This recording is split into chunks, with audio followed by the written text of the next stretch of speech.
Hi there. Hi, Janin, and good afternoon, everybody. Can you have the slides, please? This is a young man with proven chronic calcific pancreatitis on medical management. About a year ago, he presented with obstructive jaundice, mild obstructive jaundice, but his CBD was dilated on imaging, and the LFT was showing alphos, which was about 1.5 times above normal. And imaging showed dilated CBD with distal CBD stricture, as you expect in some of the patients who have chronic pancreatitis. This was the image that he had, a lower CBD short stricture with some calcifications in the pancreatic head. So we have placed a plastic stent at that time, and he has required few exchanges in between. So the plan is now to look at more permanent or semi-permanent options for benign biliary stricture and setting of chronic pancreatitis. Conventionally, we have been using multiple plastic stents or a fully covered stent. Today, we'll show another type of a stent which also can be used, a biodegradable stent. There are several varieties available. These are complex carbohydrates which dissolve with natural enzymes, and they have a lasting effect for about varying from the carbohydrate which is used for 4 weeks to 3 months. So the stent that we have selected is a balloon expandable biodegradable stent. And I'll just show that stent to you outside. Can you open that stent, please? Yes. This is called as Unity B stent, which is from AMG company. And this stent comes in 3 diameters, 8 millimeters, 9 millimeters, and 10 millimeters. And depending on the diameter that we wish to choose, the length is standard. It's 57 millimeter to be precise. And this does not shorten or expand as we place. Can you show that, please? Oh, okay. The design of the stent delivery system is that the wire, when the assembly goes in, it has a balloon first, and on top of a balloon, the stent is crimped. Can you focus on this side, please? Yes. When it comes here, I'll show you. You put on the wire. It's loaded. And maybe, yes, exactly. Nice to have it really large. Brilliant image. Thank you. Cap it. First cap it. So it should not directly go in the cap of the scope because the stent is on the topmost surface, and it's a little fragile instrument. So we need a transparent cylinder which is fitted into the cap. Can you see that? And yes, through this, the stent would go in. If you directly place in the cap of the endoscope, it may get damaged and the work may not happen. Just stop it here. And if the cameraman can focus here, you can see a shiny thing. The surface topmost part is a stent, and this is loaded over a balloon. It's a cylindrical balloon which is inside the stent.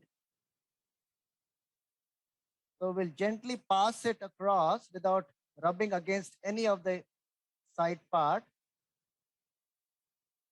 And also we'll keep the elevator down because that's another area where the friction can occur. So no friction should occur when we pass this assembly over the guide wire.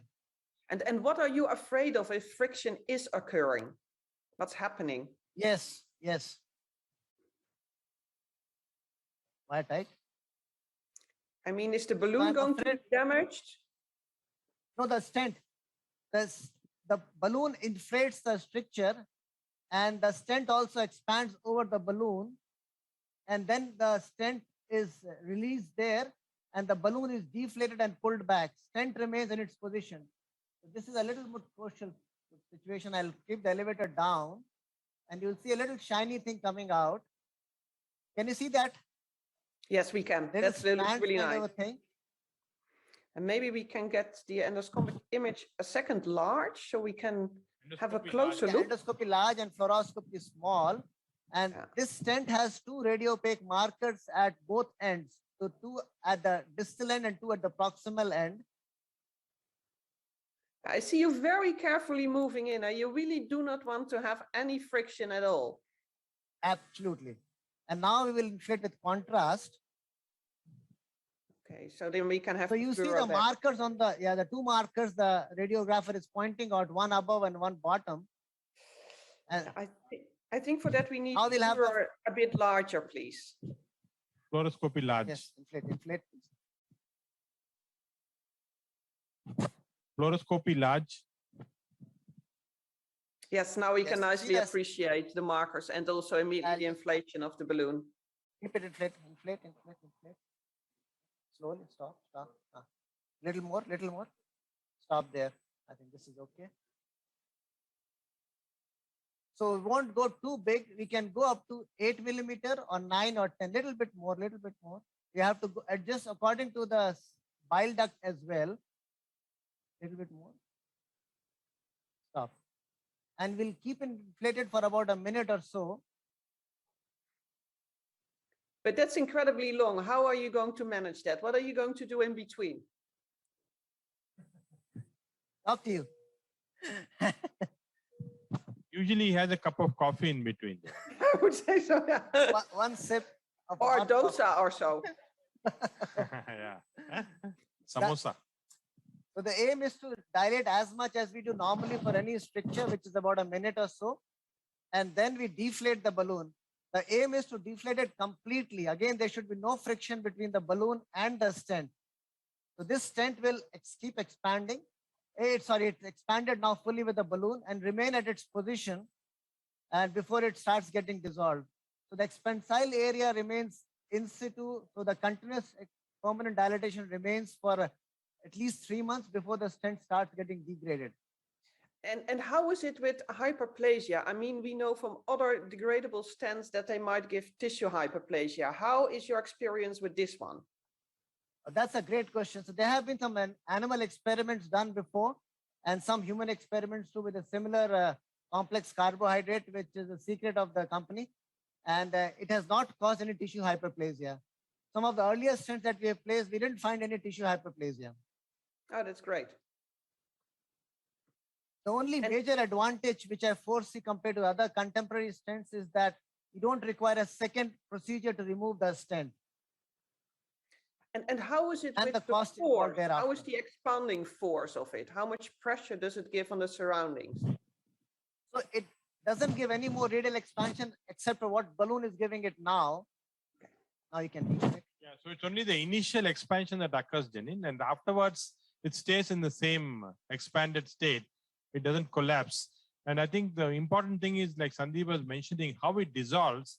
We find that the earlier stents were dissolving in different areas separately, whereas this is uniform dissolution, and that's why the hyperplastic tissue problem is much less, although we don't have much experience with pancreatic stents of this nature. The pancreatic stent is a different one, which doesn't produce so much hyperplasia. If you do not deflate enough, I can imagine you pull out the stent when you take out the balloon. Absolutely. That's why I'm just staying there. I'm not moving at all. And with contrast, it's a little more viscous than saline. And that's why it's taking longer time to get deflated. Yeah, no. So on X-ray, it's gone. And in an endoscopic, it's a little crumpled. Okay. Yes. I think it got disengaged. Yeah. So the radiopaque markers can then be followed up on X-ray at serial interval to see if the stent is still in position or is it degraded out. And I mean, it looks to me very interesting. Are they on the market, those stents, or only in specific areas in the world? Or they are in the market, but I think we still haven't had large randomized studies. I think what we require to do, Janine, is probably a good randomized study comparing multiple plastic or completely covered stents with this in benign strictures. Until then, I think they won't be used so much. Nice position. So that's the final position. Very nice. Okay, Sandeep, that was a fantastic job. I think we should move to the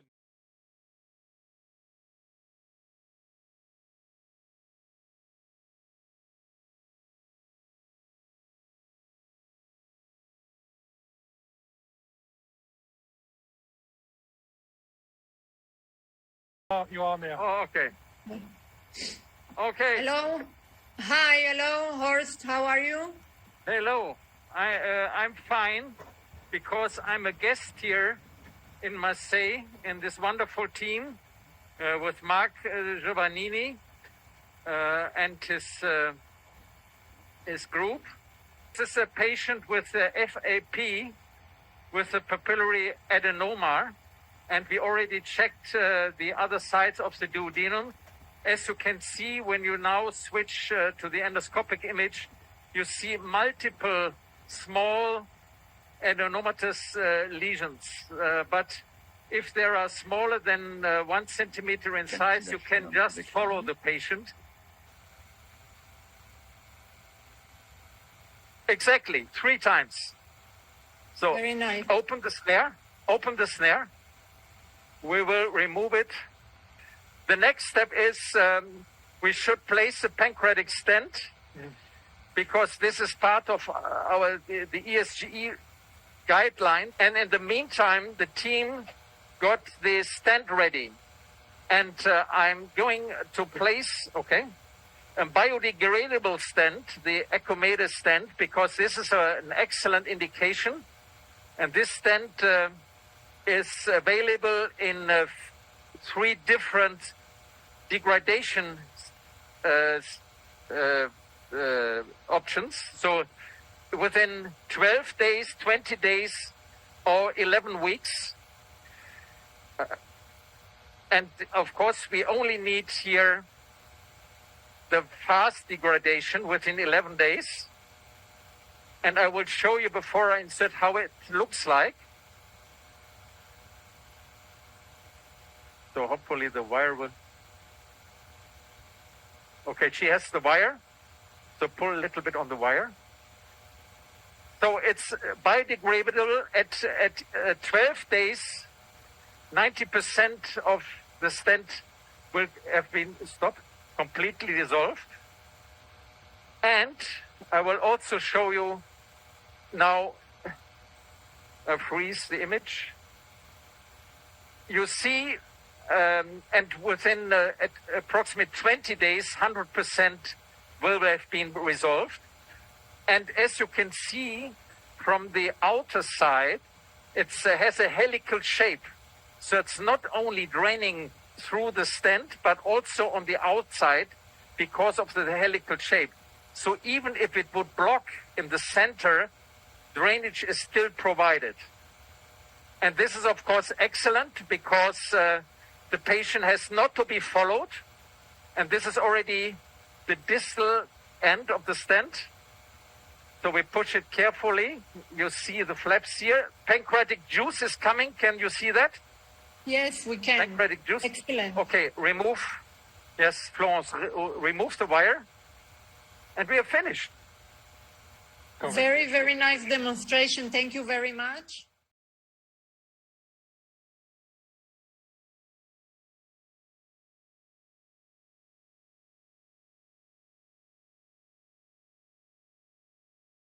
Proximal stricture in the CVD, in the proximal CVD. So we perform a multiple RCP, the last one 3 months ago, that show a fibrotic stricture with inflammatory tissue that we perform biopsy. We confirm that and we place plastic stent. And now we are almost ready to place a stent that in this case, if the patient had no more stricture and we are happy with our job, we place a biodegradable stent.